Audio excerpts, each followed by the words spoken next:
Hello friends, welcome you all in Unacademy. My name is Prashant.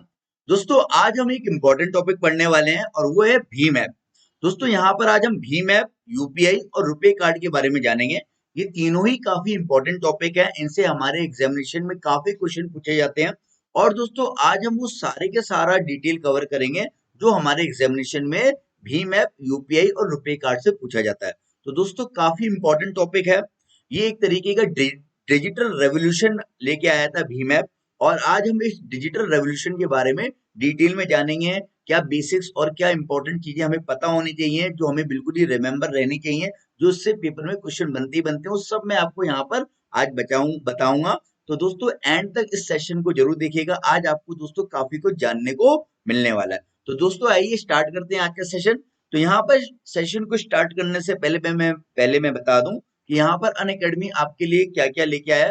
दोस्तों, यहाँ पर Unacademy के टॉप एडुकेटर्स के टॉप बैचेस लॉन्च हुए हैं। आप इन बैचेस में एनरोल कर सकते हो। और दोस्तों, यहाँ पर आप जब कोई बैच में एनरोल करोगे तो वहां पर आपको मेरा जो रेफरल कोड है उसे यूज करना है। तो जब आप किसी बैच में एनरोल करोगे तो वहां पर आप इस रेफरल कोड को यूज कर लोगे, PRN10। तो दोस्तों, PRN10 ये मेरा रेफरल कोड है। इसे यूज करोगे तो दोस्तों 10% का डिस्काउंट मिल जाएगा। कितने परसेंट का? 10% का डिस्काउंट मिल जाएगा। ठीक है। और फिर यहाँ पे देखिए, ये एक बैंक कॉम्बेट होता है। बैंक कॉम्बेट यानी ऑल इंडिया लेवल पे दोस्तों टेस्ट होता है। आपको इस ऑल इंडिया लेवल की टेस्ट में पार्टिसिपेट करने के लिए अनअकैडमी का लर्नर ऐप डाउनलोड करना पड़ेगा, जहां पर ऑल इंडिया लेवल के जो स्टूडेंट है वो यहाँ पे पार्टिसिपेट करते हैं। और यहाँ पे देखो, आपको ऑल इंडिया लेवल पे यहाँ पे दोस्तों आपको रैंक भी दी जाती है। और आपकी जो रैंक आती है, रैंक के बेसिस पे दोस्तों आपको स्कॉलरशिप भी मिलेगी। ठीक है। अगर आपकी 1 से लेकर 3 रैंक आएगी तो आपको 1 साल का बैंक प्लस का सब्सक्रिप्शन अनअकैडमी की तरफ से मिलेगा। ठीक है। दोस्तों, यहाँ पर आप देखो, आपका ये जो टेस्ट होता है हर संडे को होता है, 10 बजे होता है। ठीक है। तो आपको इस टेस्ट में एनरोल करने के लिए आपको अनअकैडमी का लर्नर ऐप डाउनलोड करना पड़ेगा। और जब वो आपसे इनवाइट कोड मांगे, अगर आपको इसमें एनरोल भी करना है, एनरोल करने के लिए भी वो एक इनवाइट कोड मांगेगा और इनवाइट कोड आपको यूज करना है PRN10। क्लियर है? दोस्तों, ये one of the best platform है बैंक की प्रिपरेशन के लिए। तो आप इस प्लेटफॉर्म पे 100% ट्रस्ट कर सकते हो और यहाँ पर आप अपनी तैयारी को नेक्स्ट लेवल पे ले जा सकते हो। स्ट्रॉन्ग लाइनअप बैचेस हैं दोस्तों, बहुत सारे बैचेस यहाँ पे रन हो रहे हैं। आप किसी भी बैचेस में एनरोल कर सकते हो। फाउंडेशन बैच है, प्रैक्टिस बैच है, रणवीर बैच है, बहुत सारे बैच है। आप किसी भी बैच में एनरोल कर सकते हो। आप अपनी जब आप इस कोड को यूज करके जब आप एनरोल करोगे, ठीक है, यानी जब आप मेरा कोड यूज करोगे और आप सब्सक्रिप्शन ले लोगे बैंक का, तो आपको दोस्तों बहुत सारे बैचेस मिल रहे होंगे। ऐसा नहीं है कि सर आपको एक ही बैच बैच का एक्सेस मिलेगा। आप किसी भी बैच में जाके पढ़ सकते हो। बहुत सारे बैचेस चल रहे होंगे। आप किसी भी बैच में अपने आप को एनरोल कर सकते हो। ठीक है। दोस्तों, ask doubt bye Unacademy facility है। इस फैसिलिटी के तहत आपको क्या करना होता है, ये एक नई फैसिलिटी है। मान लीजिए अगर आपको कोई डाउट आ रहा है तो उसकी आप फोटो खींच कर सकते हो। उसको क्रॉप करके वहां पर आप पर्टिकुलर सब्जेक्ट में जहां पे डाउट है वहां पर उसे प्लेस कर सकते हो। उसका आंसर आपको तुरंत मिल जाएगा और दोस्तों उसका वीडियो सॉल्यूशन भी आपको मिल जाएगा। ठीक है। तो दोस्तों, ये बैंक प्लस SSC का एक कॉम्बो ऑफर है CET प्रिपरेशन के तहत, जो आपका 7,999 का 1 साल का और 2,000 का 9,999 का। आप अगर कोर्स को परचेज करोगे तो आपको PRN10, सिंपल है, PRN10 इस कोड को यूज करना है दोस्तों, और आपको दोस्तों 10% का इंस्टेंट डिस्काउंट मिल जाएगा इस फीस में। और आप कोई भी कोर्स परचेज करते हो वहां पर अगर आप PRN10 यूज करोगे तो वहां पर आपको 10% का डिस्काउंट मिलेगा। तो आप इस कोड को अपने भाई बहन बंधुओं को भी बता सकते हो, जो भी अनअकैडमी का कोई भी कोर्स परचेज करना चाहते हैं वो इस कोड को यूज करें और वहां पे उन्हें 10% का डिस्काउंट मिलेगा। अगर आपको दोस्तों मंथली बेसिस पे सब्सक्रिप्शन चाहिए तो आप मंथली बेसिस पे ही सब्सक्रिप्शन ले सकते हो। ठीक है, मंथली बेसिस पे ही सब्सक्रिप्शन मिल जाएगा आपको। और दोस्तों, यहाँ पर आप मेरा कोड यूज कर सकते हो PRN10 और वहां पर आपको 10% का डिस्काउंट मिल जाएगा। क्लियर है? दोस्तों, जब आप कोर्स परचेज करोगे तो वहां पर आपको डेली लाइव क्लासेस मिलेंगे। आप अपने एडुकेटर से चैट कर सकते हो, एंगेज हो सकते हो डिस्कशन में। आस्क या डाउट बाय एक फैसिलिटी है इससे, मतलब कोई डाउट है तो वो आप हैंड रेस करने का ऑप्शन भी आता है। आंसर पोल होता है, बहुत सारी चीजें हैं। पूरा कोर्स आपको स्ट्रक्चर्ड फॉर्म में मिलता है। सारे के सारे टॉपिक सिलेबस सब आपको स्ट्रक्चर्ड मिलेंगे। लाइव टेस्ट क्विज़ेस रहेंगे, अनलिमिटेड एक्सेस रहेगा, सब कुछ मिलेगा दोस्तों। और दोस्तों, यहाँ पे देखो, ये टेस्ट सीरीज भी है। बहुत सारी टेस्ट सीरीज यहाँ पर है। आप जब इस ऐप को डाउनलोड करोगे तो आपको बहुत सारी फ्री स्पेशल क्लासेस मिलती हैं और टेस्ट सीरीज भी मिलती हैं। तो दोस्तों, जब भी आप कोई भी फ्री क्लासेस देखोगे ना, तो जो दोस्तों अनअकैडमी के लर्नर ऐप पे फ्री क्लासेस हैं उन्हें हम स्पेशल क्लासेस के नाम से जानते हैं। और ये अगर आपको स्पेशल क्लासेस देखनी होती हैं तो स्पेशल क्लासेस देखने के लिए भी आपसे एक कोड मांगता है, उसे अनलॉक करना होता है। तो उसे अनलॉक करने के लिए आप मेरा कोड यूज कर सकते हो PRN10। तो दोस्तों फ्री में कोई भी एक चीज अगर अनलॉक करनी है या अगर अपने आपको टेस्ट में एनरोल करना है या अगर बात करें आपको जो कोई कोर्स परचेस करना है, आप हर जगह इस कोड को यूज कर सकते हो PRN10। अन अकेडमी के प्लेटफॉर्म पे आप कुछ भी यूज कर रहे हो, कहीं भी कोई कोड मांगेगा, इस कोड को यूज करना है PRN10 और आपको वहां पर वो चीज अनलॉक हो जाएगी, चाहे अगर आप कोर्स परचेस कर रहे हो चाहे कुछ भी कर रहे हो, ठीक है। तो और कोर्स परचेस करने में तो 10% का डिस्काउंट भी है, ठीक है। तो दोस्तों all set, let's crack it. आपके सामने दोस्तों यहाँ पर अब हम डिस्कस करते हैं भीम ऐप के बारे में। तो सबसे पहली बात जो ये है भीम ऐप से रिगार्डिंग वो हमें पता होनी चाहिए, वो ये कि भीम का दोस्तों फुल फॉर्म क्या है। भीम का फुल फॉर्म है Bharat interface for money. It is a payment app that let you make simple, easy and quick transaction using UPI। तो दोस्तों यूपीआई के बारे में आप सभी को पता होगा। यूपीआई क्या है? Unified payment interface. तो दोस्तों पहली बात, इन दोनों के आपको फुल फॉर्म अच्छे से पता होने चाहिए। पहला तो Bhim app, Bharat interface for money, और दूसरा है यूनिफाइड पेमेंट इंटरफेस, ठीक है, यूपीआई। तो जैसे कि दोस्तों मैंने बताया कि ये डिजिटल ट्रांजेक्शन में एक रेवोल्यूशन लेके आए हैं भीम ऐप और यूपीआई। तो जैसे कि आपको पता होगा कि पहले क्या होता था, चलिए हम पहले की बात कर लेते हैं। मान लीजिए मेरा अकाउंट एसबीआई में है, मेरा अकाउंट एचडीएफसी बैंक में, मेरा अकाउंट आईसीआईसीआई बैंक में, मेरा अकाउंट एक्सिस बैंक में, चार बैंकों में मेरे अकाउंट है। अब मुझे अगर एचडीएफसी से ट्रांजेक्शन करना है तो उस ऐप को डाउनलोड रखना पड़ेगा मुझे, ठीक है। उससे ट्रांजेक्शन करने के लिए उस ऐप को डाउनलोड करना इंपॉर्टेंट है। एक्सिस बैंक से ट्रांजेक्शन करने तो वो ऐप भी होना चाहिए, एसबीआई से ट्रांजेक्शन करने तो वो ऐप भी होना चाहिए। और आपको शायद याद हो कि 2015-16 के टाइम पे इतने ऐसे मोबाइल नहीं आते थे कि आपको इंटरनल काफी मेमोरी मिले, तो वहां पर मेमोरी की बड़ी दिक्कत होती थी। और इतने सारे ऐप से बार बार ऐप को लॉग इन करो, फिर वहां पे लॉग आउट करो, वो सारी चीजें रहती थी, बड़ी झंझट रहती थी। तो यहाँ पर यूपीआई जब से आया तब से ये सारी झंझटें खत्म हो गई। यूपीआई के आने से दोस्तों क्या हुआ, यूपीआई एक ऐसा प्लेटफॉर्म है जहां पर आपका जो रजिस्टर्ड मोबाइल नंबर है, जो बैंक का रजिस्टर्ड मोबाइल नंबर है, आपका रजिस्टर्ड मोबाइल नंबर एक तरीके से आपका जो बैंक अकाउंट का काम करता है, आपका यानी मोबाइल नंबर बैंक अकाउंट का काम करने लगा। यानी अब क्या होता है कि आप अपने मोबाइल नंबर के थ्रू क्या कर सकते हो, सारे ट्रांजेक्शन कर सकते हो। यानी आप अपने मोबाइल नंबर के थ्रू सारे के सारे बैंकों को लिंक कर सकते हो। यानी जो आपका रजिस्टर्ड फोन नंबर है, अगर वो रजिस्टर्ड फोन नंबर चारों बैंक अकाउंट में लिंक है तो आप चारों बैंक अकाउंट को अपने फोन नंबर से लिंक कर सकते हो यूपीआई के थ्रू। तो दोस्तों यूपीआई में एक यही फैसिलिटी एक अच्छी है कि आप अपने सारे के सारे बैंक अकाउंट को एक ऐप के थ्रू वहां पे ट्रांजेक्शन कर सकते हो, जैसे भीम ऐप है। अब भीम जो ऐप है ये यूपीआई बेस ऐप है। ये गवर्नमेंट ऑफ इंडिया ने ऐप बनाया है दोस्तों। ये आप देखोगे, मतलब गवर्नमेंट ऑफ इंडिया की जो ऑर्गेनाइजेशन है एनपीसीआई, आप लोगों ने दोस्तों एनपीसीआई के बारे में सुना होगा। ये देखिए, national payment corporation of India, ठीक है, एनपीसीआई। तो दोस्तों अगर बात करें, ये जो ऐप डेवलप किया है एनपीसीआई ने किया है। एनपीसीआई गवर्नमेंट ऑफ इंडिया की बॉडी है। अब दोस्तों ये किसी बैंक का ऐप नहीं है, बट आप इससे सारे के सारे बैंकिंग ट्रांजैक्शन कर सकते हो। तो ये यूपीआई बेस ऐप है। अब यूपीआई बेस ऐप में क्या होता है कि आप अपने मोबाइल नंबर से सारे के सारे बैंक अकाउंट को क्या कर देते हो, कनेक्ट कर देते हो। अब आपको अगर ट्रांजेक्शन करना है तो आपको सारे सारे बैंक अकाउंट को, मतलब सारे के सारे जो बैंक्स के ऐप है उन्हें डाउनलोड करने की आवश्यकता नहीं है। आप एक ऐप को डाउनलोड करोगे और उसमें आप अपने सारे बैंक अकाउंट को लिंक कर सकते हो। जितने भी जो अब यूपीआई बेस्ड ऐप आ रहे हैं, जितने भी जो दोस्तों बैंकों के भी ऐप आ रहे हैं वो यूपीआई बेस्ड आ रहे हैं। आप एक ऐप को डाउनलोड करो और उससे आप अपने सारे बैंक अकाउंट को कनेक्ट कर सकते हो। तो ये एक सबसे अच्छा बेनिफिट है यूपीआई में। और जैसे कि फॉर एग्जांपल मुझे अगर एचडीएफसी से ट्रांजेक्शन करना है तो मैं एचडीएफसी को सिलेक्ट करूंगा, उससे ट्रांजेक्शन करने लगूंगा।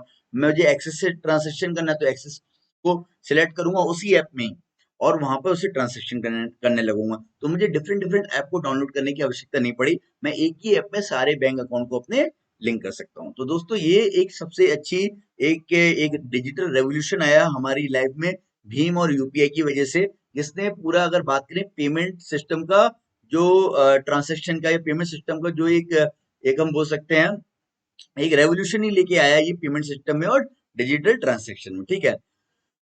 तो दोस्तों you can make direct payment to anyone on UPI using their UPI ID और स्कैनिंग द क्यूआर कोड। तो क्यूआर कोड एक आपको मिल जाता है, ठीक है, एक क्यूआर कोड मिल जाता है, और आप क्यूआर कोड को स्कैन करके या जो उनके उनका फोन नंबर, अगर किसी पर्टिकुलर पर्सन को आपको पैसे सेंड करने हैं तो उसका आपको आईएफएससी कोड, अकाउंट नंबर ये सब जानने की आवश्यकता नहीं है। आप उससे बस उसका फोन नंबर ले लो और उससे आप पैसे ट्रांसफर कर दोगे, ठीक है, with Bhim app. You can also request money through the app from a UPI ID. Clear है? तो दोस्तों ये जो ऐप डेवलप किया है, तो जो क्वेश्चन पेपर में बनता है वो ये सबसे इंपॉर्टेंट पेपर में क्वेश्चन बनता है कि ये जो ऐप डेवलप किया है ये किसने किया है। तो ये जो दोस्तों ऐप डेवलप किया है ये गवर्नमेंट ऑफ इंडिया की एक ऑर्गेनाइजेशन है जिसका नाम है NPCI, national payment corporation of India limited. और दोस्तों इसी ने अगर आप बात करें आपका यूपीआई भी डेवलप किया, यूनिफाइड पेमेंट इंटरफेस। तो दोस्तों जो यूनिफाइड पेमेंट इंटरफेस है वो भी आपका एनपीसीआई ने डेवलप किया है। अब जितने भी हम ऐप देख रहे हैं, जैसे कि आप देखोगे स्टेट बैंक ऑफ इंडिया का एक ऐप है, आप लोगों ने शायद इसका नाम सुना होगा, योनो। सुना है? इसका फुल फॉर्म क्या है? कमेंट सेक्शन में बताओ जल्दी से कि इसका फुल फॉर्म क्या है। यू ओनली नीड वन, ठीक है। तो दोस्तों अब यू ओनली नीड वन ये इसका फुल फॉर्म है, यानी आप अपने सारे बैंक अकाउंट को सिर्फ एक ऐप से लिंक कर सकते हो और वहां पे ट्रांजेक्शन कर सकते हो। तो जो जो ये आपका योनो है ना, ये आपका यूपीआई बेस ऐप है, ठीक है। तो दोस्तों ये यहाँ पर एनपीसीआई ने ही यूपीआई को डेवलप किया और यूपीआई से अब सारे के सारे जो बैंक अकाउंट हैं या बहुत सारी जो प्राइवेट कंपनियां हैं वो यूपीआई को यूज करती हैं, जैसे कि पेटीएम है, फोन पे है, गूगल पे है, ये सब यूपीआई को यूज करते हैं, ठीक है। तो इन्हें एनपीसीआई ने लाइसेंस प्रोवाइड किया, ठीक है। तो दोस्तों भीम ऐप लॉन्च हुआ था। अब अगला क्वेश्चन ये पूछा जाता है कि भीम ऐप को लॉन्च किसने किया था और कब हुआ था। तो भीम ऐप को जो लॉन्च किया था वो हमारे honourable prime minister Narendra Modi ji ने किया था ऑन 30 दिसंबर, 30 दिसंबर 2016 को दोस्तों ये ऐप को लॉन्च किया गया था।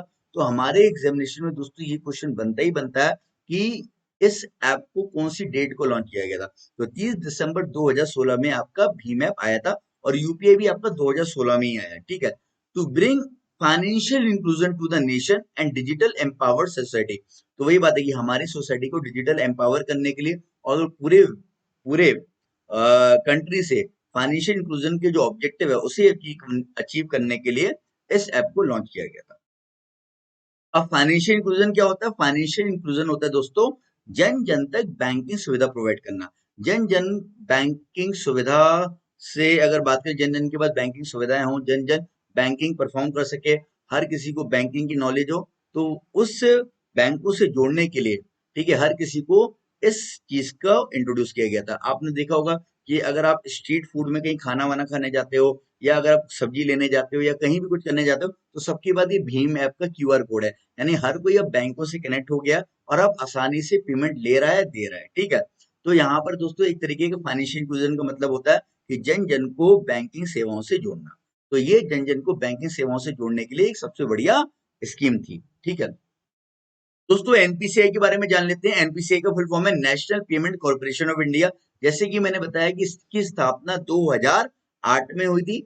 अब देखो एनपीसीआई क्या है? It is an umbrella organisation for opening retail payment and settlement system in India, ठीक है। तो आपने देखा होगा भारत में जितना भी जो डिजिटल पेमेंट से रिलेटेड जो नेटवर्क, सर्वर, सॉफ्टवेयर सिस्टम जो डेवलप कर रहा है दोस्तों, वो एनपीसीआई कर रहा है। जैसे कि आपने ई रूपी के बारे में सुना होगा, जो आपका लास्ट मंथ ही मतलब अगस्त के मंथ में आया था, ठीक है, 1 अगस्त को लॉन्च हुआ था आपका ई रूपी, ठीक है। ई रूपी भी एनपीसीआई ने डेवलप किया है। आधार इनेबल पेमेंट सर्विस भी एनपीसीआई ने डेवलप किया है। भारत बिल पेमेंट सर्विस भी एनपीसीआई ने डेवलप किया है। यूपीआई को डेवलप किया, रुपए कार्ड को डेवलप किया, भीम ऐप को डेवलप किया। तो जितना भी दोस्तों आप डिजिटल पेमेंट जो सिस्टम देख रहे हो, जो डिजिटल पेमेंट इंफ्रास्ट्रक्चर कंट्री में देख रहे हो, वो सारा का सारा जो इंफ्रास्ट्रक्चर है दोस्तों डिजिटल पेमेंट से रिलेटेड, वो आपका एनपीसीआई ने डेवलप किया है, ठीक है। It is an initiative of reserve Bank of India and Indian bank association. तो दोस्तों ये जो एनपीसीआई स्टैब्लिश हुआ था, इसे रिजर्व बैंक ऑफ इंडिया और इंडियन बैंक एसोसिएशन ने मिलकर किया था और इसके 10 प्रमोटर बैंक थे, ठीक है। इसमें जो प्रमोटर बैंक थे वो 10 प्रमोटर बैंक थे। Under the provision of the payment and settlement act, तो under the provision of payment and settlement act 2007 इसकी स्थापना की गई थी for creating a robust and payment settlement infrastructure in India. तो दोस्तों आई होप ये क्लियर हो गया होगा कि एनपीसीआई क्या है, इसका रोल क्या है और इसने हमारी पूरे जो इंफ्रास्ट्रक्चर, डिजिटल पेमेंट इंफ्रास्ट्रक्चर जो है कंट्री का, वो एनपीसीआई ने डेवलप किया। दोस्तों अगर आपको इन नोट्स की पीडीएफ चाहिए है तो आप मेरा जो टेलीग्राम चैनल है एडुकेटर प्रशांत निगम, इसे फॉलो कर सकते हो दोस्तों। एडुकेटर प्रशांत निगम में आपको मेरे जितने भी जो सेशंस है उनकी अपडेट्स, उनकी पीडीएफ, वो सारी की सारी जो भी मैं क्लासेस ले रहा हूँ, जो भी मेरे कोर्सेस आ रहे हैं, जो भी मेरी फ्री क्लासेस हैं, वो सारी सारी जो डिटेल्स हैं वो आपको मेरे टेलीग्राम चैनल पे मिल जाएंगी। तो दोस्तों प्लीज आप इस टेलीग्राम चैनल को फॉलो कर लो, और डिस्क्रिप्शन बॉक्स में दोस्तों मेरा लिंक दिया होगा अन अकेडमी की प्रोफाइल का लर्नर ऐप में, तो उसे भी आप फॉलो कर लेना। तो जो भी मेरी क्लासेस होंगी, फ्री क्लासेस होंगी, वो आपको वहां पर मिल रही होंगी, ठीक है। तो दोस्तों यहाँ पर हम और बात कर लेते हैं। देखिए एनपीसीए जो है, it is considering the utility nature of the object of NPCA, it has been incorporated as a not for profit. तो यहाँ पे एनपीसीए से रिगार्डिंग कुछ और डिटेल दी गई है, आइए पढ़ते हैं। तो ये देखो, ये नॉट फॉर प्रॉफिट कंपनी है, ठीक है। Under the provision of section 25 of companies act 1956, तो under the provision of section 25 of companies act 1956 के तहत इसे रजिस्टर्ड किया गया। अब वही बात है कि कंपनीज एक्ट में अमेंडमेंट हो गए थे, तो कंपनीज एक्ट में जो अमेंडमेंट हुए थे 2013 में हुए थे, तो सेक्शन 8 में इसे डिफाइन किया गया अमेंडमेंट वाले में, ठीक है। with an intention to provide infrastructure to entire banking system in India for physical as well as electronic payment and settlement system। तो दोस्तों आई होप ये चीज आप लोगों को अच्छे से क्लियर हो गई होगी। आपको भीम ऐप के बारे में जो इन्फॉर्मेशन है वो पता चल गई कि भीम का फुल फॉर्म क्या है, यूपीआई का फुल फॉर्म क्या है, एनपीसीए का फुल फॉर्म क्या है, भीम ऐप कब लॉन्च हुआ, एनपीसीए की स्थापना कब हुई, किस एक्ट के तहत हुई, ठीक है। तो आई होप ये सारी चीजें क्लियर हो गई होंगी, ठीक है। तो एनपीसीए की स्थापना payment and settlement system act के तहत हुई है, और इसे जो रजिस्टर्ड किया गया वो आपका कंपनीज एक्ट में रजिस्टर्ड किया गया, क्लियर है। तो दोस्तों यूपीआई के बारे में जान लेते हैं। यूपीआई का फुल फॉर्म है unified payment interface. It is an instant real time payment system developed by NPCA. तो यूपीआई भी एनपीसीए ने डेवलप किया, जैसे कि मैंने बताया। The interface is regulated by reserve Bank of India and work by instantly transferring fund between two banks account on a mobile platform.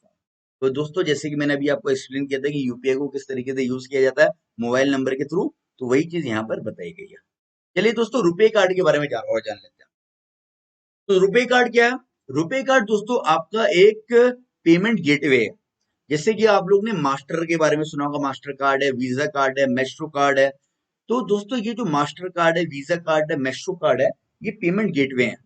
तो दोस्तों क्या होता है कि जब हम कोई भी कार्ड से पेमेंट करते हैं ना, कार्ड ट्रांजेक्शन करते हैं, तो आपके कार्ड से पैसा कट के दूसरे के बैंक अकाउंट में जाने का जो कार्य हो रहा होता है, यानी जो अगर बात करें जो उस फंक्शन को परफॉर्म कर रहा होता है, वो पेमेंट गेटवे कर रहा होता है। यानी जो कार्ड पेमेंट को दोस्तों फैसिलिटेट कर रहा होता है ना, वो पेमेंट गेटवे कर रहा होता है।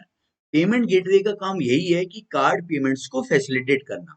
फॉर एग्जाम्पल, आपके पास वीजा कार्ड है स्टेट बैंक ऑफ इंडिया का, आप मूवी देखने गए हो पीवीआर में, और वहां पर आपने उस कार्ड को स्वैप कराया, ठीक है। तो आपके अकाउंट से पेमेंट कट के उनके अकाउंट में चला जाएगा जो कार्ड पेमेंट आपने करी है। तो कार्ड पेमेंट को जो फैसिलिटेट करेगा दोस्तों, वो वीजा वीजा कर रहा है, ठीक है। तो वीजा एक तरीके का इंटरमीडियरी है जो वहां पर कार्ड पेमेंट्स को फैसिलिटेट कर रहा है कंट्री में। तो क्या होता था दोस्तों कि वीजा कार्ड यूज करते हो, आप मास्टर मेस्ट्रो कार्ड यूज करते हो, तो एक तो पहली बात ऑब्वियस सी बात है कि ये सारे कस्टमर्स की डिटेल्स इनके पास रहती है, उनके अकाउंट्स की डिटेल इनके पास रहती है। और दूसरी बात, ये जो चार्जेस हैं ये भी बहुत ज्यादा लेते थे, ठीक है। ट्रांजेक्शन के चार्जेस इनके बहुत ज्यादा होते थे। तो इंडिया ने अपना खुद का पेमेंट गेटवे डेवलप किया, ठीक है। जो काम वीजा मास्टर मेस्ट्रो कर रहे हैं कार्ड पेमेंट को फैसिलिटेट करने का, वही काम रुपए भी करता है। तो रुपए को डेवलप किया था एनपीसीआई ने 2012 में। 2012 में दोस्तों इसे डेवलप किया गया था। देखिए यहाँ पे लिखा है कि एनपीसीआई ने इसे डेवलप किया था दोस्तों 2012, 26 मार्च 2012 में। It was created to fulfil the Reserve Bank of India vision of establishing a domestic, open and multilateral system of payment. RuPay facilitate electronic payment at all Indian banks and financial institution. तो जितना भी जो card payment है, आप card चाहे आप swap कर रहे हो, चाहे आप कार्ड पेमेंट इंटरनेट बैंकिंग के थ्रू कर रहे हो, या कार्ड से जो भी आप पेमेंट करोगे, उन सारे पेमेंट को जो फैसिलिटेट कर रहेगा इंडिया में, वो रुपए कार्ड करेगा। तो रुपए अगर आप देखोगे इंडिया में वीजा भी है, मास्टर भी है, मेस्ट्रो भी है, और अब यहाँ पर उनका कॉम्पिटिटर रुपए कार्ड भी है। तो जनरली आप देखोगे कि अब जो बैंक हमें कार्ड देते हैं वो रुपए पेमेंट गेटवे होता है। और रुपए जो पेमेंट गेटवे, ये जो कार्ड है, ये पहले दोस्तों सिर्फ इंडिया में ही चलता था, लेकिन अब इसे ग्लोबल लेवल पे ये पहुंच गया है। और अब आप देखोगे कि आप अगर इंडिया से बाहर भी जाते हो, तो इंडिया से बाहर बहुत सारी कंट्रियों में रुपए कार्ड यूज होता है। देखिए दोस्तों यहाँ पर रुपए कार्ड 2012 में जो डेवलप कर दिया था एनपीसीए ने, बट इसे जो इंट्रोड्यूस किया गया प्रॉपरली, ठीक है, या इसे जो यूज करना स्टार्ट किया गया, वो 8 मई 2014 से, ठीक है, 8 मई 2014 से रुपे कार्ड को कंट्री में हम यूज कर रहे हैं, ठीक है। तो जैसे कि आपने देखा होगा कि प्रधानमंत्री जनधन योजना में जब हम अकाउंट खुलवाते हैं तो हमें जो बैंक से कार्ड मिलता है वो रुपे डेबिट कार्ड ही मिलता है, ठीक है। तो रुपे डेबिट कार्ड यहाँ पर जो इंट्रोड्यूस किया गया था वो 8 मई 2014 को किया गया था, ठीक है। इसके जो प्रोडक्ट है, क्रेडिट कार्ड बनाता है, डेबिट कार्ड बनाता है, कॉन्टेक्टलेस स्मार्ट कार्ड बनाता है, स्टोर्ड वैल्यू कार्ड बनाता है, डिजिटल कार्ड है, भारत क्यूआर है, ये सब बनाता है और इसका ओनर कौन है, एनपीसीआई है, ठीक है। अब दोस्तों इसका मार्केट मार्केट की अगर बात करें तो इंडिया में तो ये चल ही रहा है, साथ में ही सिंगापुर में भी लॉन्च हो चुका है, भूटान में भी चल रहा है, मालदीव्स में, सऊदी अरेबिया है, यूएई है, बहरीन है, म्यांमार है, ऑस्ट्रेलिया है, साउथ कोरिया है और international by card reciprocal agreement, ठीक है। तो दोस्तों अब इसे ऑल ओवर वर्ल्ड में इसे लॉन्च करने के लिए मतलब इसे एक तरीके का ग्लोबल लेवल पे लाने के लिए इसे और कंट्री में यहाँ पर इसे रन किया जा रहा है और आप इंडिया से बाहर भी रुपए कार्ड को यूज कर सकते हो। दोस्तों की टैगलाइन है वन लाइफ वन रुपए, टैगलाइन क्या, वन लाइफ वन रुपए। तो दोस्तों आई होप आप लोगों को सेशन की पसंद आया होगा। हमने वो सारी डिटेल कवर करेंगे जो हमारे एग्जामिनेशन में रुपे कार्ड से, भीम ऐप से, यूपीआई से, एनपीसीआई से पूछी जाती है। Date, establishment date, full form, वो सब कुछ कवर किया जो हमारे एग्जामिनेशन दोस्तों पूछा जाता है और मैंने आप लोगों को दोस्तों अच्छे से समझा भी दिया कि किस तरीके से ये फंक्शन करते हैं, परफॉर्म करते हैं। आई होप दोस्तों आपको ये सेशन पसंद आया होगा। दोस्तों सेशन पसंद आया तो प्लीज सेशन को लाइक कर दीजिएगा, शेयर कर दीजिएगा और चैनल को सब्सक्राइब कर लीजिएगा। और दोस्तों जब आप यहाँ से कोई कोर्स परचेज करें तब आपको मेरा कोड यूज करना है PRN10, याद रखिएगा। थैंक यू दोस्तों, मिलते हैं हम अपने अगले सेशन में।